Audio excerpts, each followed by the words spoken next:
Hello my friends and welcome to FISHTORY. I'm Alexander Williamson and today we are at such a cool place. We're here about an hour outside of Sacramento, an entire house dedicated to Lake Tanganikan cichlids. This is Pam Chin's house and this is her collection. She loves to travel to Lake Tanganyika and we're going to give you a quick run through of just the scope of this place and the incredible fish. There's fish you may recognize. There's fish that she may be the only one breeding right now outside of nature. And there's fish that don't even exist in nature anymore. And this lake is so unique and so diverse. It's absolutely incredible what she has in this collection. An entire house of beautiful, beautiful fish. And one of the most amazing things about this whole thing, these are all wild, without human interference. They're not like the peacock cichlids. They're not like, live bears and things that you've seen where people modify the fins and they breed for years the colors. These are what the actual fish look like in the wild, and that's what they keep and try to keep healthy and diverse. Now, before we dive into the rest of the fish house, we are going to dive into Lake Tanganyika thanks to some beautiful footage that Pam filmed last year on her most recent trip. She goes almost every year and sometimes more than once a year and documents the incredible biodiversity on the lake, which is the second longest lake in the world and the second deepest lake in the world at over 4,000 feet or 1,500 meters deep. And if you are enjoying this beautiful footage that Pam filmed on the last trip, be sure to check out her YouTube channel, Pam Chin, and just check out what she's got on there. Hundreds of videos of cichlids in their natural biotopes. Now, I can't thank them enough for their hospitality when I came down there. Unfortunately, we were with a group of people and in a hurry, and the original edit of this video is us talking and going through tank by tank and talking a bit about each species, but unfortunately, Eagles music was playing on the radio, and them being so litigious, they took down and demonetized and just banned my original cut of the video. So that will be on Discord if you want to see 40 extra minutes, but all the film and visual highlights will be here. So sit back and enjoy. So this is their place. These are their fish, and I hope you guys enjoy what we're about to see.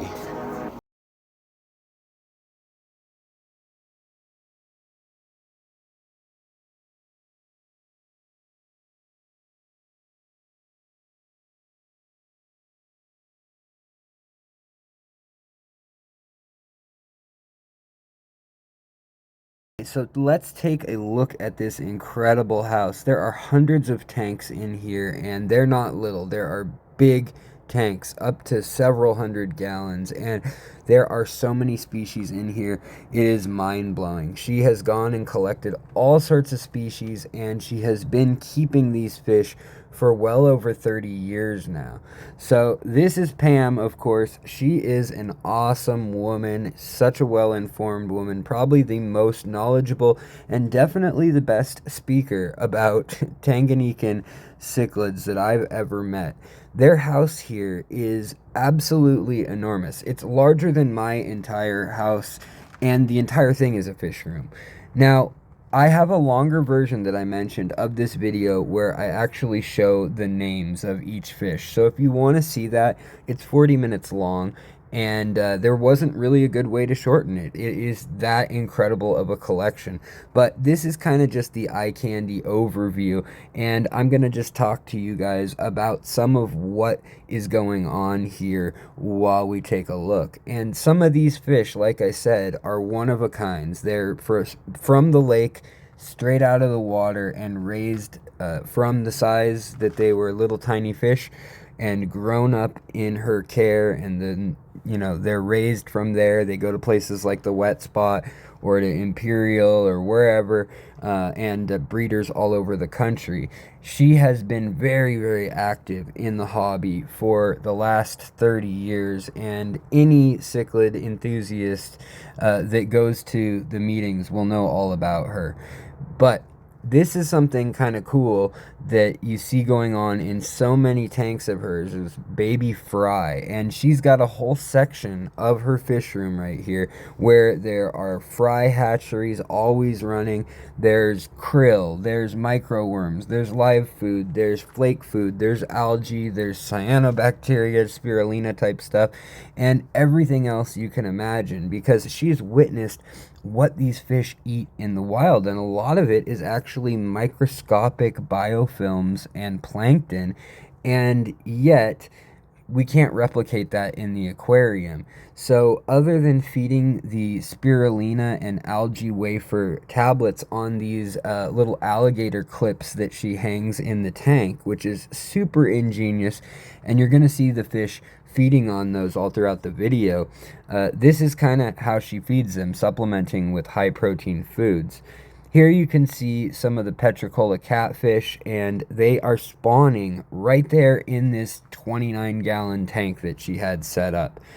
Also, there's just incredible fish at every corner, and you can see that in each tank there are collectibles as well, these old figurines going back to the 30s and 40s in some cases, and she keeps most of the tanks either just sand or bare bottom, and then makes a lot of her own filters and just puts biomedia in a Tupperware box and then runs air through it, as well as running a traditional sponge filter. And that works really well to polish the water, keep it really clean. Here you can see one of those wafers on a little clip, and the fish are coming in and eating it. Now you might notice that Tropheus are the genus that she has the most of by far, and she is a lover of all fish in the lake, but as far as the cichlids go, and having to narrow it down, Tropheus are probably her favorites. And here she has some kind of unusual ones where they tend to come in, you know, a bright yellow, or they come in a soft yellow, and she'll have a variety of the same species, but then she'll have it in bright orange or dark red. And that's one of the incredible things about Lake Tanganyika, because Lake Tanganyika is a lake that drops off very fast. So here's a catfish, and there are lots of other fish like these big old frontosas that are in the lake, but even frontosas alone, which need like a 240-gallon tank, she has like 6 different groups of them, and they're set up to breed, and she is very meticulous about labeling which part of the lake they came from and how many she got when and which ones were born where, because in each of these tanks she wants to make sure that the color morphs are not crossed with a different color morph or genetic population. And with the lake being hundreds of miles long and 4,000 feet deep, or 1,500 meters deep, you get these incredible color forms like these fish here that may be a similar species or may even be the same species, but they actually look incredibly different than the fish 2 or 3 miles away. And it may be because there's open water in between the points where the fish are from, and it's just a hard thing to cover the distance. So here you can see the bright pink and kind of peach color where we saw before the yellow, and now we're seeing the stripe look again. And these were one of her favorites, and one of mine too. They're not the flashiest fish, but they are just a real treat to watch. They kind of look like they're smiling, and the males and females kind of color up a little differently. And she's got fish of all different sizes in her tanks, but for the most part, other than a few select fish that she witnesses in nature always together, she keeps it species only. So every one of these massive tanks, these 120 gallons, 240 gallons, you know, you name it, like the smaller tanks she keeps are like 55 gallons, and they are set up as species only tanks. It's really something to see, and if you ever get a chance to talk with her, which we will on the channel soon, definitely hear more from Pam Chin. Hello my friends, and I am back home safe and sound after a pretty harrowing summer, but we're through all of that, and I am looking back at all the footage I filmed while visiting Sacramento, speaking at the Findig, thanks to Luke Wong and Nico Greer and a whole bunch of other folks down there that were just incredibly hospitable and kind, well-educated, and fascinating people down at the Sacramento Aquarium Society.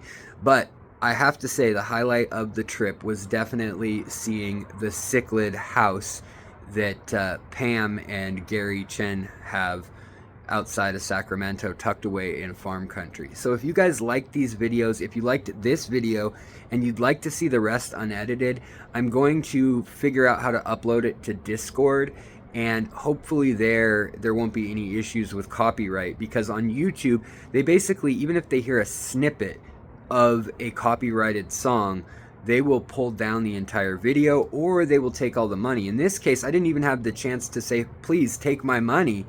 They just took down the video. So hopefully I can put up that extra material, that raw material, and her speaking about all these different species and some more that didn't make the cut for this quick eye candy version.